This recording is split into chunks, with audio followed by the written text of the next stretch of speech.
It's been close to 4 days, and everything has gotten so much worse since my original post. I feel more lost and alone than ever, abandoned not just by others, but by my own assumed expertise. What good is my knowledge of all things paranormal if I can't protect the people I love when it really counts? Allison is dead. Oh God, just writing those words is horrible. Like it makes it more true somehow. It can't be true that Allison, my wife who was always so full of life, is now lying cold and bloodless in our bedroom. No, I can't think of this right now. I need to focus on the cold, hard facts of this tragedy, because if I dwell on my loss for more than a few seconds, I feel sure I will break. There will be time for breaking down later, but right now, I need to plan my counterattack. I owe that to Allison, as well as every other innocent soul unfortunate enough to live in the shadow of that castle. It was obvious she was in no condition to work, so I called in sick for Allison in the days after Dracula's visit. Stripped of anything to do, she just wandered the house in a perpetual daze. My attempts at communication fell on deaf ears. I would tell her I loved her, and she wouldn't even look at me. God, I'm so lonely. I spent a decent portion of my time taking care of my wife, obviously, making sure she ate and drank despite having no interest in either activity.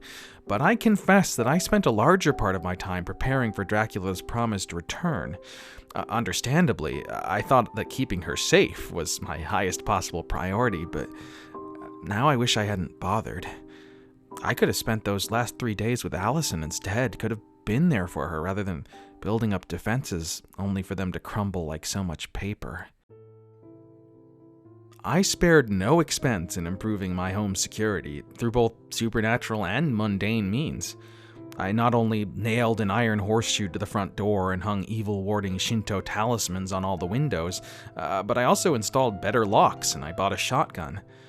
As I've mentioned before, basic measures that you might use to defend against ordinary intruders are often just as important against paranormal forces as anything more extraordinary you can do. I also spent that time visiting my neighbors in the hopes of learning something about Count Dracula. I learned less than I would have liked. It seemed that many of the residents weren't home, despite cars being in the driveways, because they didn't answer their doorbells. Of the residents that did come to the door, all but one of them greeted me in a dull monotone, their eyes glassy. It was only when I asked them about Count Dracula that they showed any sort of emotion. A sort of dreamy smile would cross their face, and they would mumble something about how Count Dracula was their master and a wonderful man. I noted the similarity to my wife's own odd behavior. At only one house in the neighborhood did I speak to someone half normal. I rang the bell at a house a few doors down from my own, and the door opened a crack, the chain lock stretched taut. A haggard, pale face appeared on the other side of the crack, regarding me with cold eyes and asking me to identify myself in a thick German accent. I told him I was his new neighbor, and his eyes turned sad. "I see. That is unfortunate." "Unfortunate?" I pressed him. "Why?" "You should leave," he said, without answering my question. "Pack whatever you absolutely need and leave town before nightfall, never to return." He started closing the door. "Is this about Count Dracula?" I asked, and he froze. He reopened the door to its furthest extent. "Oh, you've met him already, have you?" I nodded frantically.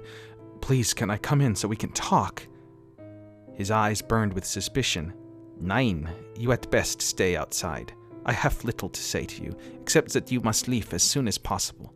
Nothing less will protect you or those you love from his terrible clutches." He tried to close the door once again, and I shoved my hand in the door to keep it from shutting. My fingers hurt like hell, but I bit back the pain long enough to ask him one last question. "At least tell me this much. What the hell is he? What sort of monster is this Count Dracula, really?" He stared at me with those haunted eyes. He opened his mouth as though to speak, but then shook his head. "Nein, whether you survive this cursed town or become Dracula's next victim, either way, I would not torment you with the awful truths of that man's nature, even if you were my most hated enemy." With this, he shoved my hand out of the crack in the door and slammed it, twisting the deadbolt. No matter how much I knocked and rang the bell, he ignored me from then on. On the night of the second day, I broke down over a dinner of microwave lasagna and sobbed. I briefly considered taking my neighbor's advice and just packing up and leaving town with Allison, but my ego bristled at this.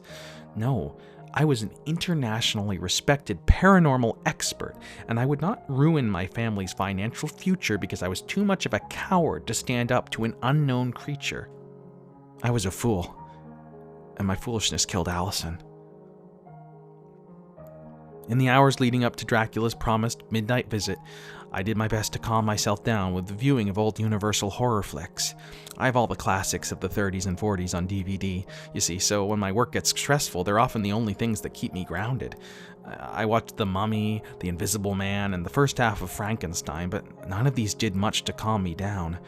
My stomach twisting with nerves, I switched off the TV and got ready for the moment I'd been dreading for days. So I got Allison to lie down in our bedroom, and I latched the window with a combination lock. I didn't want to risk my entranced wife helping Dracula gain entry, and then I moved into position. My post was in a spare bedroom a little down the hall. I leaned against the wall next to the door, shotgun in hand. From that position, I watched a full-length mirror that I'd set against the opposite wall to give me a view of a slice of the hallway. With all the second-floor windows securely locked, the only way that Dracula could get to my wife would be right past the doorway. Maybe some of you are wondering why I'm bothering with a mirror, but I'm actually quite proud of that idea. You see, looking back on Count Dracula's visit that first night, it was right after he made eye contact with my wife that she started acting strangely. Could it be that the Count had cast a spell on her through eye contact? If so, I wanted to avoid looking at him directly as much as possible. The minutes ticked by. 11:45 came, and then 11:50. At 11:55, Allison walked past the doorway, her eyes wide and arms outstretched like a sleepwalker. She was heading for the stairs. Panicked, I scrambled after her. "I must invite him in," she whispered to herself. "I must invite Master into our home." "Allison, stop!"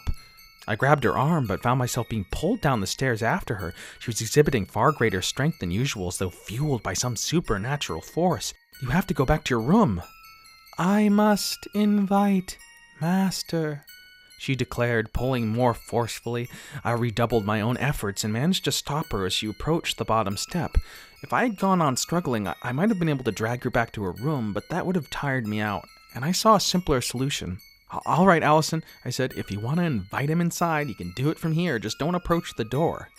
If Dracula was going to break in, I figured it didn't really matter either way if he was technically invited or not. Apparently this was fine by Allison because she shouted in the direction of the door. "My master, I hereby invite you into our home. Come inside and claim me as your bride." Satisfied, my wife allowed me to drag her back into the bedroom and put her to bed again. When I returned to my post in the spare bedroom, it was only 2 minutes to midnight. I tensed and readied my shotgun. As the clock struck 12, I heard the bolt on the front door click and the door swing open. I wasn't sure how, but he was inside. The gun sweaty in my grip, I waited. Watching the hallway through the mirror, I heard faint creaks as though someone graceful were climbing the stairs to the second story. Any moment, I felt sure Count Dracula would step past my hiding place. And yet, somehow he didn't. The faint creaks moved past the spare bedroom and to where my wife was lying, but I didn't see anyone in the mirror. Was I imagining the sound somehow? Down the hall, I could hear my wife stirring in bed. I heard her voice. "Oh, Master, you've come for me. I'm so grateful." I almost sprinted out of the room upon hearing this, but I managed to hold my ground. No, it would have been physically impossible for Count Dracula to reach Allison without me seeing him on the way. So this was either an hallucination of Allison's addled mind or some sort of trick on Dracula's part to lure me out of my hiding spot. So I gritted my teeth and I waited. "Oh, Dracula, my master," my wife cried from down the hall. "I am, as ever, your devoted servant. Now drink the lifeblood from my body and bind me to your everlasting service." I did my best to tune her out and listen for the noises of Dracula's approach. Surely he would come up the stairs at any second. About 60 seconds later, I heard something that chilled my blood. Something that should have been impossible. A voice spoke in the bedroom down the hall, but it was not my wife's voice. "You were most delicious, my devoted bride. Sink now into the cold of death and dream of the centuries of service you will provide me." Somehow, Dracula had gotten past me. My stomach churned. In my gut, I knew I was already too late, but I couldn't keep myself from flying out the door, shotgun at the ready. What I saw will haunt my nightmares for the rest of my life. Count Dracula had his mouth to my wife's neck. His lips were parted, revealing bestial fangs that were biting into her unprotected throat. I could hear him lapping up the last of her blood with his tongue before letting her fall, pale and limp, back into bed. I screamed and charged. Dracula turned and saw me, but he did not seem afraid, only amused. "Ah, the spare mortal." Still screaming, I emptied my shotgun into him. The pellet struck his arms, his legs, his torso, his face, but although his flesh tore open in so many places, there was no blood, and he seemed hardly to notice my efforts to injure him. Fangs bared in a bloody grin, he glided toward me. Tears in my eyes, I bolted down the stairs, dropping my empty shotgun for fear that it would slow me down. I knew that Allison would be very close to death, and that every second might be her last, but I couldn't run blindly to her side at that moment. If that terrible monster got near me, I would be dead in the blink of an eye, and then there would be nobody to help Allison. As I neared the bottom of the stairs, I felt a clawed hand snatch at my arm, but I managed to jerk myself loose. Dracula laughed softly behind me as I staggered into the kitchen. I needed a weapon, and a kitchen knife seemed like my only option. I pulled one out of the knife block and spun around. Dracula stood right in front of me, his fanged smile inches from my face. I screamed and swung my knife at his neck. He caught my hand with ease, and with a squeeze, he instantly dislocated my wrist. I screamed and dropped the knife. "You are the most vulgar sort of mortal. I have no use for one such as yourself." He tossed me into the corner as though I were weightless. I slammed into a crate of garlic I like to keep there. I've always loved garlic, you see. And it burst open, spilling hundreds of cloves of the stuff all over me. I hit the floor so hard the wind got knocked clean out of me. I just lay there, struggling to breathe as the monster advanced on me, fangs at the ready. Just as he was reaching out for me, he recoiled, his grin of triumph turning to a grimace of pain. He stepped back, sweeping his cloak in front of him as though to keep something at bay. He hissed. A moment later, he regained some of his composure, but to my astonishment, he made no move to approach me. He only sneered.